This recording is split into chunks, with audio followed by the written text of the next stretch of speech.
Jason Rillo with Assault Fitness LLC here. I had the opportunity to run the obstacle course at the Battlegrounds last night due to a safety check that they wanted to run, and so I got some tips for you. First tips I'm going to go over here quickly, weather related. Okay, it is going to be a little bit cold on the race day. I did have the opportunity to run a race in May of 2013 at the obstacle course that had to be about 40 degrees at race time, and it's going to be just a slight bit warmer than that on Saturday, this race day. So weather tips, first things first, embrace the suck. That's what we call it in obstacle course racing. Know that it's going to suck. Okay, you walk in there with that expectation, it's just going to suck. That's the way it is. Nobody can do anything about the weather, and you signed up to do this thing. You can't walk out on it. You need to show up. So just do it. Don't worry about it. Okay, that's the first thing. Know also that you want to be insulated. You want to cover your arms and legs if possible. I always recommend that for an obstacle course race anyway, but if it's going to be cold outside, Under Armour works the best. It doesn't matter if you're male or female. If you've got Under Armour leggings or Under Armour upper body cold gear, Under Armour cold gear only. Don't wear any regular Under Armour. You want to have cold gear version of it. Something that's going to cover your arm and legs, that's going to work well. Cotton insulates better than Under Armour does as far as cold is concerned.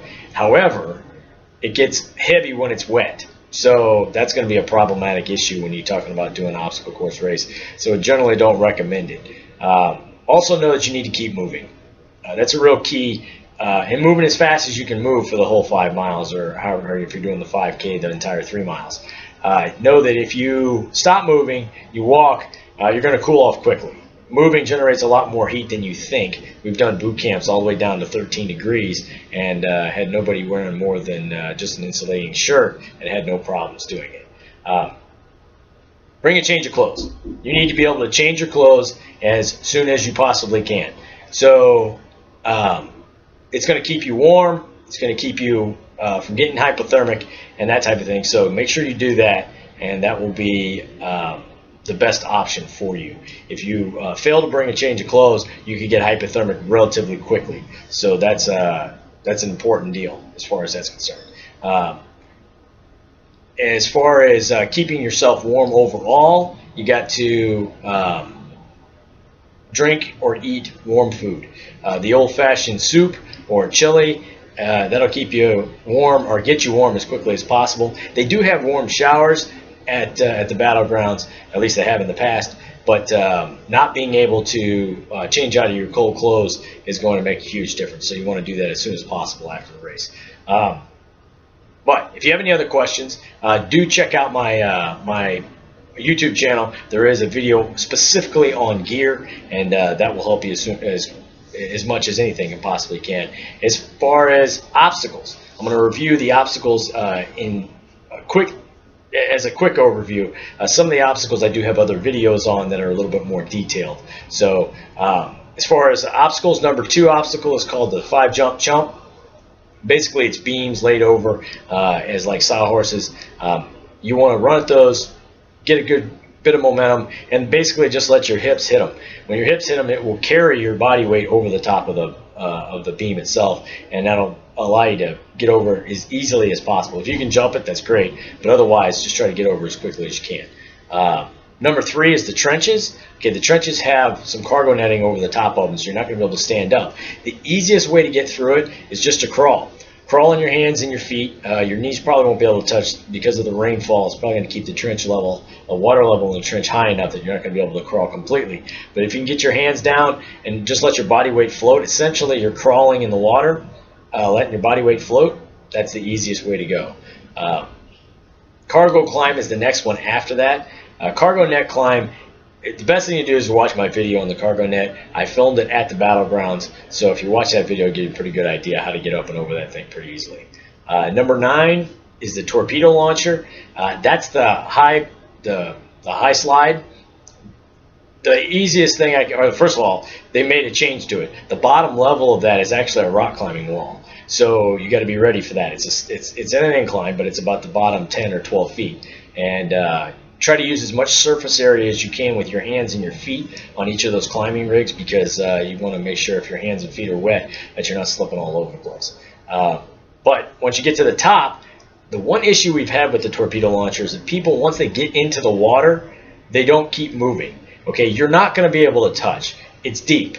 Okay, it's probably 8 feet deep right there. You got to swim out of the way. Either swim long ways and get out of the way, or swim to the side and climb out, or swim to the side and swim out of the way. You got to keep moving on this. I've had people freak out right in front of me and they stop and they won't swim out of the way, and therefore nobody can go down the slide. So you want to keep moving, get out of the way. After that, you got Spindle Alley. I do believe there's a video posted on how to get over the spindles, but you want to get a running start because the new spindles, there's new ones and they're quite big. They're a little bit harder to get over. If you can't make it over, just go under. Okay, we just got to keep moving. There's going to be a lot of people at the race on Saturday, and you want to make sure that everybody keeps moving as best possible. Number 12 is a steeplechase alley. Basically, what that is a series of walls. Again, I have a video on the YouTube channel that will show you how to get over those walls, and it is specifically filmed at the Battlegrounds, so it shows you exactly what to do. For the shorter women, they do have a log in front of one of the walls that'll help get you up over it. Okay. Okay. Next is the Holy Trench. Okay, this is pretty much a muddy trench is all it is. It's got beams that are laid over the top of it, and with those beams, you have to climb over or go under them. Okay, the water looks pretty nasty. All right, understand. There are what looks like soap suds in the water. That's because it is. There's soap in the water. It's basically dish detergent, and they put it in the water to help keep the water clean. So the water's nasty looking, but it's not as bad as it seems. So you can go under them if you can't make it over. This is an obstacle where helping somebody else would be a key. Helping them get over, helping them get out of the trench overall. I do believe they put ropes up, although I recommend that they not do that. So we'll see if they leave them up. Okay, obstacle number 21 is the drop zone. Basically, it's a high dive. It's 11 feet high or something. If you're afraid of the heights, if you're not going to do it, just don't go up there. Save yourself the embarrassment. Just don't go up there. Just go around. Otherwise, get up there, walk up to the top, don't look off the edge, walk up there, stay back a little bit. When they tell you it's okay to go, walk and go off the edge. Do not stand there and fret over it. Don't even think about it. Just walk right off. If you don't want to look down, don't look down. Get in there, get it done, swim off. The mental part of it is the part that gets people. It's not the actual physical. 10 feet off the water is not that high. You're thinking about it, it's drawing a lot more effort and a lot more fear than necessary. Just go do it, walk off the edge, and go. So keep moving on that. Just swim out of there as quickly as you can, and that way we can keep everybody jumping off the obstacle as quickly as possible. Number 22 is a rope traverse. You're going to go down into the woods, you're going to come back, and when you come back, there's the cables across the bottom and ropes across the top. The ropes are really loose, and per my request, they loosen the cables. In the past, the cables have been completely taut. They didn't give at all. Now they give a little bit. It's not bad. Not anywhere as close as difficult as if you had ropes on the top and bottom, but just know that they're gonna give a little bit. So you got to try to keep your balance as best possible. The easiest way is to keep that top rope as tight as you can. So push it off to the side, whatever you can do to keep it tight. And there's a bunch of different options. So just look for the ones got the shortest line and maybe the tightest looking rope. Okay, the weavers are next. The weaver, as you run down through the woods, or it may not be the next one, but the next one we'll go over is the weaver. That's obstacle number 25. The weaver is meant to go over and under without ever touching the ground. With the distance that they provided in the weaver, which they tell me is U.S. Marine Corps official distances in the weaver, this is pretty far. Marines must be a lot taller than I am in order to make this work easily. My recommendation is just to climb over the beams themselves. But and if you can, if you want to climb down and then climb back up, fine. Just don't walk on the beam between the poles. The poles are laid horizontally.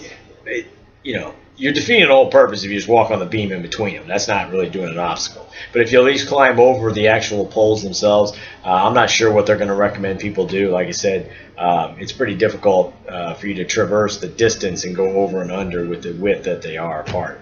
The next thing, obstacle number 28, is the gauntlet. This is the big hairy obstacle they got right in the middle. Everybody will see when they come in.